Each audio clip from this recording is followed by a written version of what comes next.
नमस्कार, मैं हूं खान। दिन भर की खबरों में सबसे पहले डालते नजर आज के मुख्य समाचारों पर।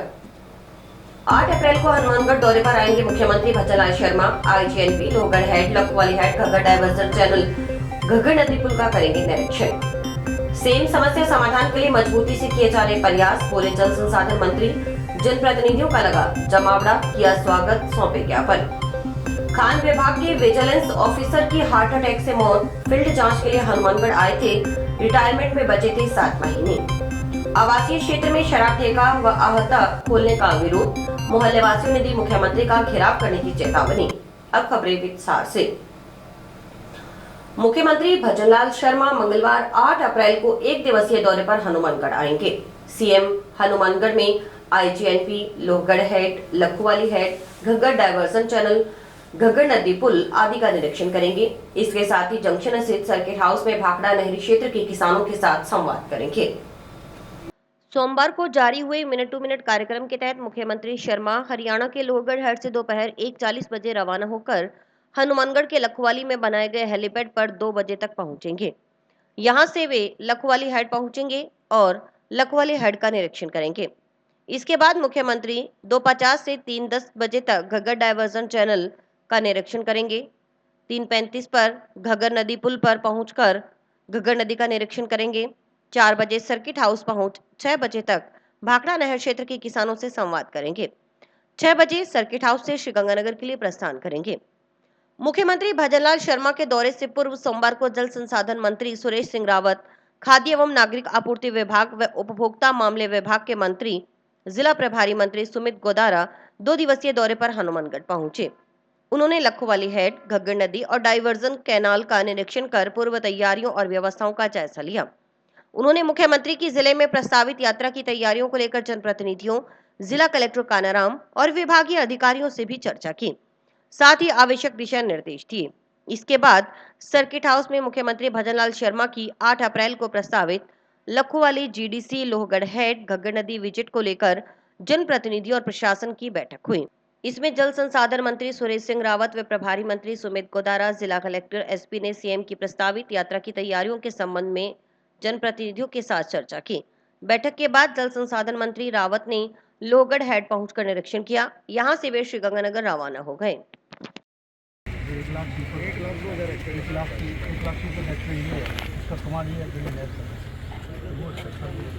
1 पूरे जिले में बीमारियों पर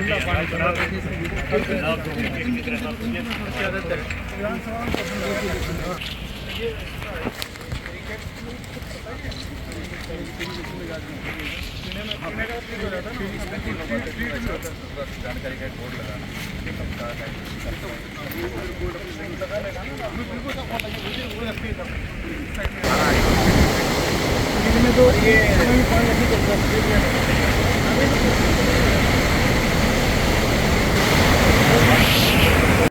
हमारे प्रदेश के यशस्वी मुख्यमंत्री आदरणीय भजनलाल जी का हनुमानगढ़ और गंगानगर का 2 दिवसीय दौरा है और कल इस हेड पे माननीय मुख्यमंत्री जी पधारेंगे। तो आज हम पूर्व तैयारियों के तहत हमारे यहाँ के प्रभारी मंत्री सुमित गोदारा जी, हम सब लोग यहाँ के पार्टी के पदाधिकारी, हमारे सब जनप्रतिनिधि लोग, आज सब लोग हम पूरी तैयारी के लिए आए। और मैं धन्यवाद देना चाहता हूँ हमारे यशस्वी मुख्यमंत्री जी को कि बजट के अंदर हमारे इस सिंचाई तंत्र को और मजबूत करने के लिए उन्होंने दिल खोल के पैसा दिया। इसके लिए हमारे यहाँ के जो किसान लोग उनका आभार भी व्यक्त करेंगे और मैं भी, क्योंकि सिंचाई विभाग का मंत्री हूँ, तो माननीय मुख्यमंत्री जी का आभार और धन्यवाद। लखवाली हेड पर पूर्व तैयारियों का जायजा लेने के बाद मीडिया से बात करते हुए जल संसाधन मंत्री सुरेश सिंह रावत ने कहा कि मुख्यमंत्री भजनलाल शर्मा के नेतृत्व में राज्य सरकार प्रदेश के सर्वांगीण विकास के लिए प्रतिबद्धता से कार्य कर रही है। सेम की समस्या के समाधान के लिए मजबूती से प्रयास किए जा रहे हैं। हमारी सरकार हमारा समयबद्ध निस्तारण करेगी। इस बजट में सिंचाई तंत्र को और मजबूत करने के लिए सरकार ने दिल खोलकर पैसा दिया है। इसके लिए वे मुख्यमंत्री का धन्यवाद करते हैं। रावत ने कहा कि राजस्थान प्रदेश की बहुत सारी ऐसी समस्याएं हैं जो वर्षों से चली आ रही हैं। उनका एक एक कर समाधान करने के लिए प्रदेश की भजनलाल सरकार कार्य कर रही है। हनुमानगढ़ और श्रीगंगानगर की अन्य समस्याओं के समाधान के लिए हम कृत संकल्प हैं।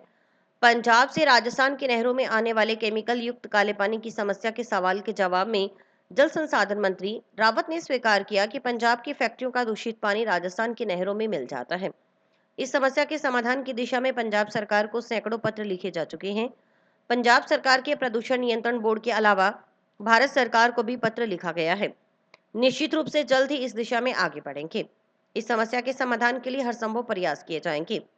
लखोवाली हेड पर विधायक गणेश राज बंसल, पूर्व विधायक धर्मेंद्र मोची, अभिषेक मटोरिया, भाजपा प्रदेश महामंत्री विजेंद्र पूनिया, भाजपा जिलाध्यक्ष प्रमोद डेलू, पूर्व जिलाध्यक्ष देवेंद्र पारिक, भाजपा नेता अमित साहू, संभागीय आयुक्त रवि कुमार सुरपुर, जिला कलेक्टर कानाराम, पुलिस अधीक्षक अरशद अली, सिंचाई विभाग के मुख्य अभियंता व अतिरिक्त सचिव अमरजीत मेहरा, मुख्य अभियंता उत्तर प्रदीप रस्तोगी, पीआरओ सुरेंद्र सामरिया सहित अन्य जनप्रतिनिधि, अधिकारी व भाजपा नेता मौजूद रहे। लखवाली हेड पर पहुंचने पर जल संसाधन मंत्री सुरेश सिंह रावत का भाजपा नेताओं ने बुके भेंट कर पटका व राजस्थानी साफा पहनाकर स्वागत किया। इस दौरान किसान प्रतिनिधियों ने किसानों से जुड़ी समस्याओं के संबंध में जल संसाधन मंत्री को ज्ञापन सौंपे। सेम समस्या खालों के लिए बजट स्वीकृत करने पर किसान प्रतिनिधियों ने सरकार का धन्यवाद किया। और इस सरकार का धन्यवाद जिससे हमारे क्षेत्र को जो सारी समस्या थी उसका समाधान करवाने के लिए आपने बड़ा योगदान दिया है, इसके लिए भी। और अब हमारे जो जोरदार है, आभार पहला दे दियो तो आदमी राजी हो जाए। ये तो सीखने वाली बात है। मेरी बात सुनो, कभी माने तो खुशी है, बहुत खुशी है। हकीकत में माने दिखने लग रहे हैं। सच्चाई है साहब। एक और है धारा तो कोनी पर केड़ो कहता मूल बात केड़ो कहता होते मैं किसानों की सुनने वाली सरकार है तो उनको डिमांड रख रही है। आज तो बहुत सुनी है नारले 1.5 साल में। अभिषेक जी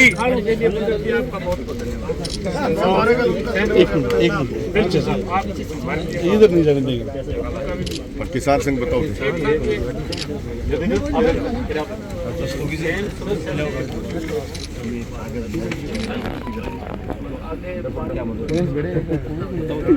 हमारे भजनलाल जी की सरकार है। ये बहुत सारी ऐसी समस्याएं जो वर्षों से राजस्थान प्रदेश के लिए एक समस्या थी, उसके समाधान के लिए एक एक करके हम काम कर रहे हैं। और भी गंगानगर और हनुमानगढ़ की जो समस्या है उसका हम समाधान करेंगे, उसके लिए कर संकल्प। ठीक बात है कि पंजाब की जो फैक्ट्री है उसका दूषित पानी इसमें मिल जाता है। कई सैकड़ों पत्र हमने पंजाब सरकार को लिखा है, भारत सरकार को भी लिखा है। पंजाब सरकार का जो प्रदूषण नियंत्रण बोर्ड है उसको भी लिखा है, भारत सरकार को भी लिखा है। निश्चित रूप से जल्दी हम इस दिशा के अंदर आगे बढ़ेंगे और इस समस्या का समाधान के लिए असंभव प्रयास। देखिए, पीएचडी का अपना एक सिस्टम है और जब पीने का पानी वितरित करने से पहले वो सारे पैरामीटर्स चेक करते हैं। और आपने जो विषय संज्ञान में लाया तो निश्चित रूप से मैं संबंधित अधिकारियों से और पीएचडी मंत्री जी से और हमारे प्रशासन के लोगों से बात करके इसका समाधान करेंगे। मुख्यमंत्री भजनलाल शर्मा के मंगलवार को प्रस्तावित हनुमानगढ़ दौरे के संबंध में सोमवार को जंक्शन में पूर्व सिंचाई मंत्री डॉक्टर रामप्रताप की सानिध्य में भाजपा कार्यकर्ताओं की बैठक हुई। बैठक में निर्णय लिया गया कि हनुमानगढ़ को सिंचाई की विभिन्न परियोजनाओं में अलग अलग बजट देने सहित शहर को दी गई अन्य सौगातों के लिए धन्यवाद ज्ञापित करने के लिए मुख्यमंत्री का स्वागत किया जाएगा। इसके लिए मंगलवार को दोपहर 2 बजे भाजपा पदाधिकारी कार्यकर्ता सेम नाला पर पहुंचेंगे।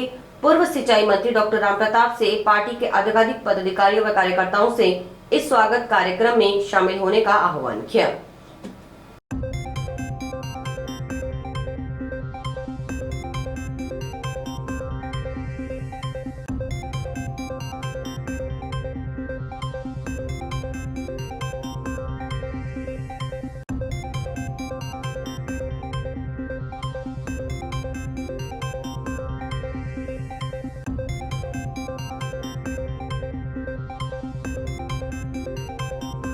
सभी हमारे पूर्व सिंचाई मंत्री डॉक्टर रामप्रताप जी के सानिध्य में यहाँ पर बैठक की गई।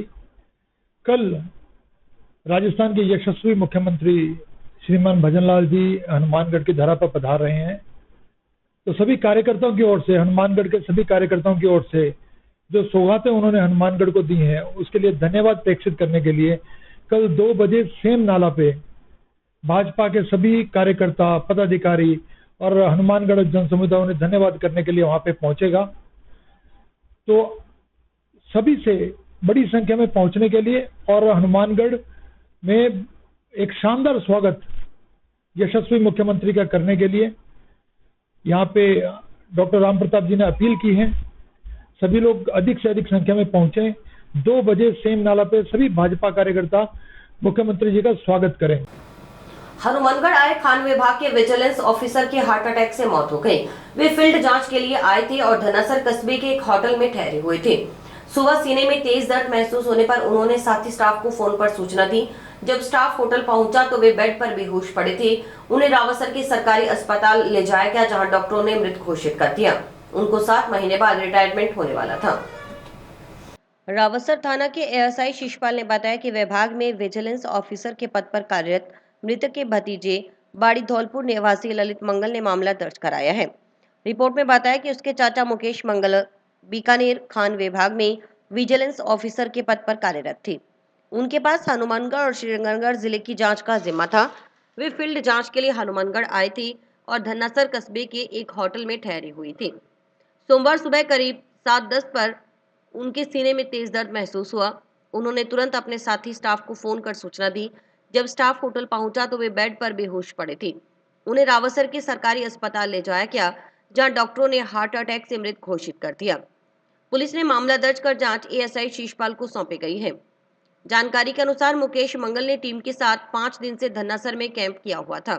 वे आसपास के इलाके में अवैध खनन से संबंधित जानकारी जुटा रहे थे। इलाके में अवैध खनन की शिकायत के बाद टीम मौका निरीक्षण करने पहुंची थी। मुकेश मंगल धौलपुर के बाड़ी के रहने वाले थे और वर्तमान में खान विभाग बीकानेर में पोस्टेड थे। उनका इसी साल 30 नवंबर को रिटायरमेंट होने वाला था। ललित मंगल ने बताया कि मृतक के 2 बच्चे हैं, जिनका बड़ा बेटा तलब बेंगलुरु में सॉफ्टवेयर इंजीनियर है, वहीं दूसरा बेटा ऋषभ अक्षय पात्र जयपुर में कार्य करता है। नशा मुक्त समाज के लिए 3 वर्षों से लगातार संघर्षरत हनुमानगढ़ की जनता को हाल ही में बड़ी सफलता मिली है। नागरिक सुरक्षा मंच के प्रयासों से अब सरकार ने एक निजी नशा मुक्ति केंद्र में 25 बेड की निःशुल्क सरकारी व्यवस्था लागू की है। इसी के तहत सोमवार को मंच के प्रतिनिधिमंडल ने नवस्थापित सरकारी नशा मुक्ति केंद्र का निरीक्षण किया। प्रतिनिधिमंडल का नेतृत्व मंच के सचिव आशीष गौतम ने किया। निरीक्षण के दौरान साफ सफाई, पौष्टिक भोजन, प्रशिक्षित स्टाफ और सुरक्षा व्यवस्थाएं पूरी तरह संतोषजनक पाई गई। यह केंद्र अब गवर्नमेंट हॉस्पिटल से रेफर किए गए मरीजों के लिए 25 निःशुल्क बेड उपलब्ध कराएगा। आशीष गौतम ने कहा कि यह सफलता केवल हमारी नहीं, समाज की है। हमने यह लड़ाई बिना किसी राजनीतिक एजेंडे के लड़ी और आज आम जनता की आवाज को सरकार ने सुना है। हम पूर्व और वर्तमान दोनों सरकारों का धन्यवाद करते हैं। उन्होंने यह भी दोहराया कि संघर्ष तब तक जारी रहेगा जब तक समाज पूरी तरह नशा मुक्त नहीं हो जाता। योगेश कुमावत ने कहा कि अब यह केंद्र उम्मीद की किरण है। इसमें आर्थिक रूप से कमजोर परिवारों के भटक चुके युवाओं को वापस समाज में लौटने का मौका मिलेगा। हनुमानगढ़ में जो पिछले 3 साल से नागरिक सुरक्षा मंच हनुमानगढ़ के बैनर पर एक संघर्ष जारी था, जिसमें नशा मुक्ति केंद्रों को खोलने की मांग थी और उसमें भी सरकारी नशा मुक्ति केंद्र खुलने चाहिए, ऐसी हमारी मांग थी। और अब इस महीने में सरकारी नशा मुक्ति केंद्र हनुमानगढ़ का उद्घाटन हुआ है, तो हम सरकार को धन्यवाद देते हैं। इससे पहले गहलोत सरकार ने, जो पुरानी सरकार थी, उसने हमारे संघर्ष के दौरान ये घोषणा की थी, लेकिन उसके बाद सरकार बदली, लगातार हमने संघर्ष जारी रखा और अब नागरिक सुरक्षा मंच हनुमानगढ़ का ये प्रयास एक सतत सफलता की तरफ पहुंचा है। और 25 बेड का जो सरकारी नशा मुक्ति केंद्र है वो हनुमानगढ़ कोहला के अंदर खुला है, जिसे आज हम विजिट करने आए थे और हमारी पूरी टीम के साथ हम इसे विजिट कर रहे हैं। तो इसके अंदर जो भी कमियां खामियां लगेगी वो आगे बताई भी जाएगी और सरकार से अगर कोई और मांग उठाने की इस बाबत हमें ज़रूरत पड़ेगी तो हम उठाएंगे और जो नशे के खिलाफ संघर्ष है वो लगातार हमारा जारी रहेगा। टाउन शहर के निकटवर्ती चक 14 HMH के खेतों में ट्यूबवेल पर लगी तारें कुछ दिनों के अंतराल में चोरी होने की वारदातों से किसान परेशान हैं। सोमवार को पीड़ित किसान टाउन पुलिस थाना पहुंचे और थाना प्रभारी को लिखित में शिकायत पत्र सौंपकर चोरों पर नकेल कसने की मांग की।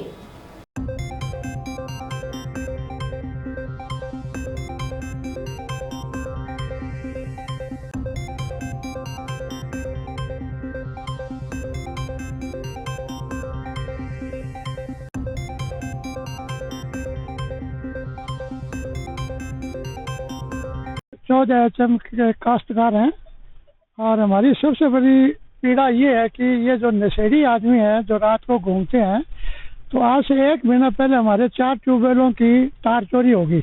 हमने ले दे करके अपने मिस्त्रियों से बुला करके अपने ट्यूबवेल ठीक करा लिए। परसों आज से 3 दिन पहले हमारे फिर तार चोरी हो गए। कल हमने फिर तार नहीं डलवाई तो रात को फिर हमारी चोरी होगी। मजबूरन होकर के हमें सभी किसानों को मिल करके आज थाने में हमने आकर के साहब को एप्लीकेशन दिया है। इस पर क्या कार्रवाई होती है क्या नहीं होती है तो आगे देखा जाएगा, लेकिन हम प्रशासन से यह मांग करते हैं कि इन पर थोड़ा नकेल कसी जाए।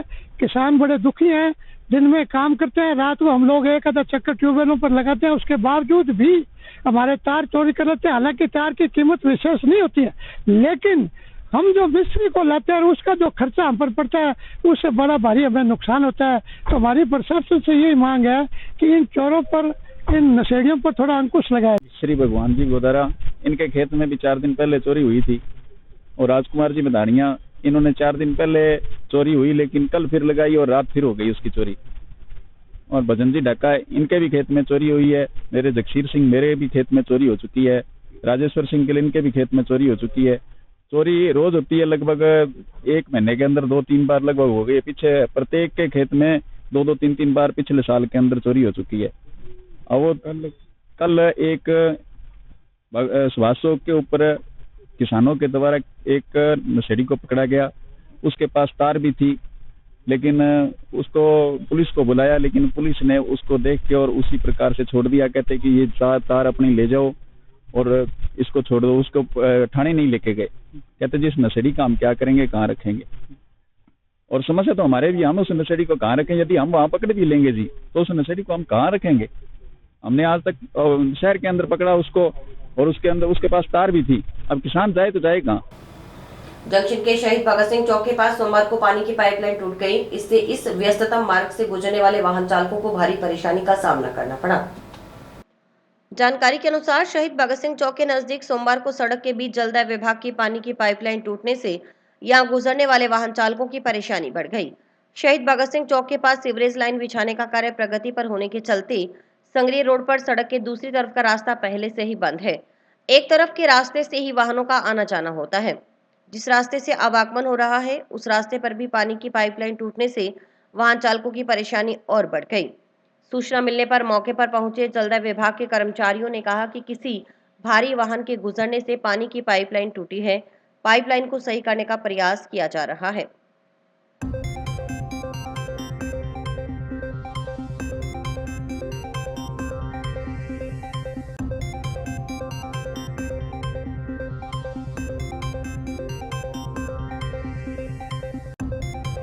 ये हुआ है कि रात को भारी साधन आया है इसके ऊपर। ये बड़े साधनों की वजह से हमारी जो सर्विस की लाइन चलती है ना, उसमें कोई लीकेज हुआ है। लीकेज के कारण ये फटा पड़ गया, इसको हम दुरुस्त कर रहे हैं। समाचार अभी और भी हैं, देखते रहिए स्काई चैनल। नमस्कार दोस्तों, मैं डॉक्टर निधि डोमेवाले फोकस नागपाल आई हॉस्पिटल से, जो 40 साल से आंखों की बहुत अच्छी सर्विस दे रहा है। आपको ये बताते हुए मुझे खुशी हो रही है कि अब चश्मा निकालने का ऑपरेशन जो लेज़र द्वारा किया जाता है, जिसे लेसिक कहते हैं, वो यहाँ पे शुरू हो चुका है। लेसिक यानी लेज़र द्वारा आपके आँख का चश्मे का नंबर हटाया जाता है। ये चश्मे का नंबर हटाने के लिए लेज़र किरणों का प्रयोग किया जाता है। हमारे यहाँ हनुमानगढ़ में आधुनिक तकनीक की मशीनें हैं जो FDA अप्रूव्ड है, जो आपकी आंखों के लिए बहुत सुरक्षित है। बिना नुकसान के आपका चश्मे का नंबर हट जाएगा। लेसिक ऑपरेशन से मरीज़ को घबराने की कोई ज़रूरत नहीं है, क्योंकि इस ऑपरेशन में आपको आँख में कोई टीका लगवाने की ज़रूरत नहीं है। हम आँख को एक ड्रॉप यानी एक दवाई के द्वारा सून करेंगे, उसके बाद आपका ऑपरेशन होगा जो कि 10 से 15 मिनट में हो जाएगा। चलो आए, लेसिक ऑपरेशन के द्वारा अपनी नई ज़िंदगी की शुरुआत करें और चश्मा से मुक्त हो जाए। वार्ड में खुल रहे शराब ठेका व आहता को बंद करवाने की मांग को लेकर टाउन के वार्ड 44 के बाशिंदों ने सोमवार को जिला आबकारी अधिकारी को ज्ञापन सौंपा। वार्ड 44 नगर परिषद कार्यालय के पास रहने वाले मोहल्ले वासियों ने बताया कि नगर परिषद कार्यालय के पास अवैध ठेका व आहता आवासीय क्षेत्र में खोला जा रहा है। जहां पर यह ठेका व आहता खोला जा रहा है उसके आसपास का क्षेत्र आवासीय है। उसके दोनों तरफ मंदिर, मस्जिद, स्कूल नजदीक है। सामने ही महाराणा प्रताप चौक भी है।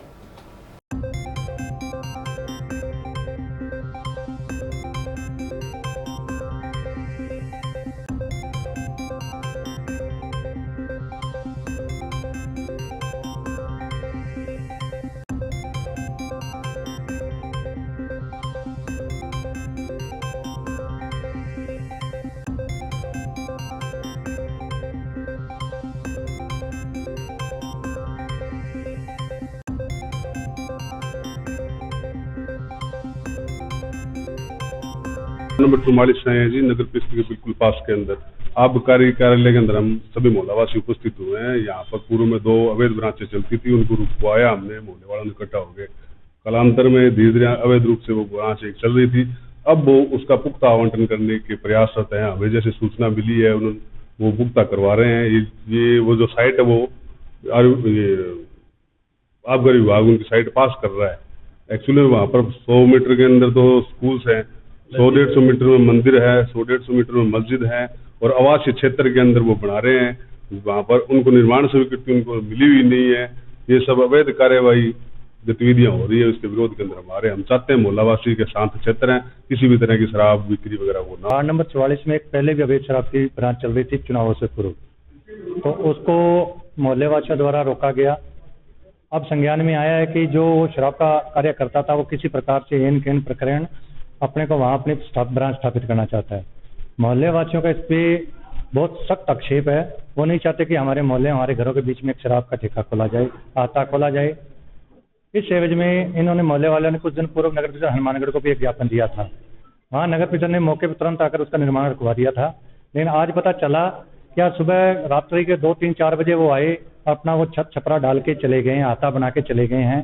और अब सुनने में यह आ रहा है कि वो रात को आज सामान लाएंगे, अपना दारू वारू की शराब की पेटियां लाएंगे और इसको चालू कर देंगे। मोहल्ले वासियों का इसलिए विरोध है कि पास में ही बिल्कुल 10 मीटर की दूरी पे महाराणा प्रताप का चौक है और एक तरफ स्कूल है, दोनों तरफ दूसरी तरफ भी स्कूल है। सामने हमारी सदियों पुरानी किले वाली मस्जिद बिल्कुल पास में है। उनकी भी कल को किसी भी धर्म की भावनाएं हाथ ना हो, इस दृष्टिगत आज जिला आबकारी अधिकारी जी से मिले हैं मोहल्ले वाले। इन्होंने हमें आश्वासन किया है कि हम किसी भी प्रकार का अनैतिक कार्य वहाँ नहीं होने देंगे। जो को गलत है उसको गलत रहेगा। अगर तुरंत प्रभाव से इसको नहीं रोका गया तो मोहल्ले वासियों ने कल माननीय मुख्यमंत्री जी का जो प्रस्तावित दौरा है, हम सब मिलकर उनको किसी भी प्रकार से उनके पास पहुंचने का प्रयास करेंगे, उनको रोककर मिलकर अपनी व्यथा सुनाने का प्रयास करेंगे। अगर कल को कुछ मोहल्ले वासियों द्वारा धरना प्रदर्शन किया जाता है, अगर प्रशासन को कुछ हानि होती है तो इसकी समझ जिम्मेवारी प्रशासन लोकल की रहेगी। All Rajasthan cooperative bank employees union एवं all Rajasthan cooperative bank officers association की हनुमानगढ़ जिला इकाई की आम सभा बैठक जिलाध्यक्ष रमेश कुमार दत्ता व संरक्षक राम कुमार सहारण की संयुक्त अध्यक्षता में होटल नारंग में संपन्न हुई। आम सभा में हनुमानगढ़ केंद्रीय सहकारी बैंक के सभी कर्मचारियों, अधिकारियों, सेवानिवृत्त कार्मिकों ने बड़ी संख्या में भाग लिया। हनुमानगढ़ जिला सचिव दिनेश अरोड़ा ने बताया कि सहकारी बैंक कर्मियों की आम सभा में मुख्य अतिथि all Rajasthan cooperative bank employees union एवं all Rajasthan cooperative bank officers union के प्रांतीय महासचिव, all India cooperative bank employees federation के राष्ट्रीय उपाध्यक्ष, सहकारी साख समितियों एम्प्लॉयज यूनियन राजस्थान के प्रांतीय अध्यक्ष, सहकार नेता सूरजभान सिंह आमेरा रहे। बैठक में जयपुर से अपेक्स बैंक यूनियन अध्यक्ष राकेश गुर्जर, दिलीप सिंह जादव, अभिषेक रायजादा, विनोद कुमार मीणा का भी माल्यार्पण कर स्वागत किया गया। All Rajasthan cooperative bank employees union और Rajasthan cooperative bank officer association जिला इकाई हनुमानगढ़ के कर्मचारी अधिकारियों की संयुक्त बैठक आज जिला अध्यक्ष रमेश कुमार दत्ता की अध्यक्षता में आयोजित हुई। सभा में सहकारी बैंकों की आर्थिक सुदृढ़ता और सक्षमता के लिए विभिन्न विषयों और सामयिक मुद्दों पर चर्चा हुई। मुख्य रूप से आज की बैठक में प्रदेश की सरकार एवं सहकारी विभाग से मांग की गई है कि सरकार की ऋण माफी के पेटे जो जिला केंद्रीय सहकारी बैंकों को 700 करोड़ रुपए के बकाया ब्याज का भुगतान करना है, उसका अविलंब भुगतान किया जाए। अन्यथा स्थिति में 31 मार्च 2025 को भारतीय रिजर्व बैंक के निर्देशानुसार किए गए प्रावधान के चलते सभी बैंकों का CRAR 9% से कम होकर बैंक घाटे में आने से बैंकों की लिक्विडिटी और बैंकिंग लाइसेंस पर एक संकट खड़ा हो गया है, जिसके निवारण की जिम्मेदारी सरकार की और सरकार इस जिम्मेदारी को अविलंब रूप से पूरा करे। साथ ही साथ 2010 में सहकारी बैंकों के स्टाफ स्ट्रेंथ को निर्धारित किया गया था। आज जब कंप्यूटराइजेशन हो गया है, क्लियरिंग सेल, RTGS, NEFT और नच सेल चल रहे हैं, 24/7 365 डेज जब बैंकों में काम हो रहा है, राष्ट्रीय अवकाश के दिन भी बैंक में कर्मचारी को काम करना पड़ता है। पैक्स कंप्यूटराइजेशन जैसे प्रोजेक्ट शुरू हो गए हैं। माननीय अमित शाह जी के निर्देशानुसार हर पंचायत स्तर पर पैक्स और 8000 पैक्स 2000 पैक्स नहीं खोली जा रही है। ऋण वितरण कारोबार 22,000 से बढ़कर 25,000 करोड़ रुपए हो गया है। तो इन सब योजनाओं को लागू करने के लिए, सरकार की बजट घोषणाओं को लागू करने के लिए बैंक में मानव संसाधन की जरूरत है, बैंक में कर्मचारी और अधिकारी की जरूरत है। तो हमारी सहकारिता विभाग से मांग है कि अविलंब मैन पावर पॉलिसी तय करने के लिए केंद्रीय सहकारी बैंकों की स्टाफ स्ट्रेंथ को रिव्यू करते हुए कर्मचारी अधिकारियों के पदों में बढ़ोतरी की जाए। साथ ही साथ आए दिन ग्राम सेवा सहकारी समितियों और बैंकिंग शाखाओं में कर्मचारी नहीं होने से और निरीक्षण नियंत्रण की प्रभावी व्यवस्था नहीं होने से बैंकों, सहकारी बैंकिंग क्षेत्र को बदनामी झेलनी पड़ती है। अनुचित गतिविधि और गबन घोटालों के आए दिन समाचार सुनने को मिलते हैं। तो हमारा विभाग से कहना है कि ऋण पर्यवेक्षक और अधिशासी अधिकारी के फील्ड पदों को सृजित करते हुए केंद्रीय सहकारी बैंकों में प्रभावी निरीक्षण और नियंत्रण की माकूल व्यवस्था की जाए, ताकि सहकारी बैंकिंग क्षेत्र का आमजन में विश्वास बढ़े, सहकारी बैंकिंग क्षेत्र मजबूत हो। साथ ही साथ स्थानांतरण नीति को लागू किया जाना यूनियन की मांग है। यूनियन मांग करती है कि कर्मचारी संगठन के साथ द्विपक्षीय वार्ता कर सहकारी बैंकों में स्थानांतरण नीति लागू करने के लिए यूनियन के साथ बैठक आयोजित की जाए और एक वैज्ञानिक, तार्किक, व्यवहारिक स्थानांतरण नीति लागू की जाए। 16वें वेतन समझौते के हमारे लंबित मुद्दे जो वित्त विभाग के स्तर पर लंबे समय से लंबित है, उसमें जेआईबी, सीआईबी परीक्षा उत्तीर्ण करने पर बैंक कर्मचारी अधिकारियों को एक वेतन वृद्धि का लाभ 15वें वेतन समझौते के रूप में यथावत लागू करते हुए ऑफिस सिटिंग अलाउंस आदि समय भुगतान की पत्रावली का वित्त विभाग अविलंब निस्तारण करे। इन सभी मुद्दों पर चर्चा और वार्ता करते हुए इस बात को भी निर्धारित किया गया कि सहकारी बैंकों को आर्थिक मजबूती के लिए हर कर्मचारी और अधिकारी ऋण व्यवसाय विविधीकरण के लिए विभिन्न ऋण गतिविधियों में ऋण कारोबार को बढ़ाए, बैंक की जमाओं को बढ़ाए और बैंक को आर्थिक रूप से सुदृढ़ और सक्षम करे, क्योंकि बैंक की मजबूती बैंक कर्मचारी की मजबूती का पर्याय है। प्रदेश के सहकारी बैंकों की मजबूती प्रदेश के किसानों की मजबूती का पर्याय है। इन्हीं सभी मुद्दों पर विचार विमर्श करते हुए आम सभा का आयोजन किया गया। बड़ी संख्या में कर्मचारी अधिकारियों ने भाग लिया। रामनवमी के इस पावन पर्व पर प्रदेश के सभी सहकारी बैंक कर्मचारी और अधिकारियों को परिवार सहित रामनवमी की हार्दिक शुभकामनाएं।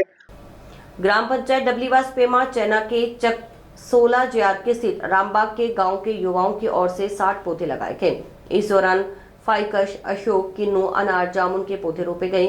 रामबाग सेवा समिति ने पर्यावरण संरक्षण एवं प्रकृति प्रेम को बढ़ावा देने के लिए पौधे भेंट करने वालों का आभार व्यक्त किया।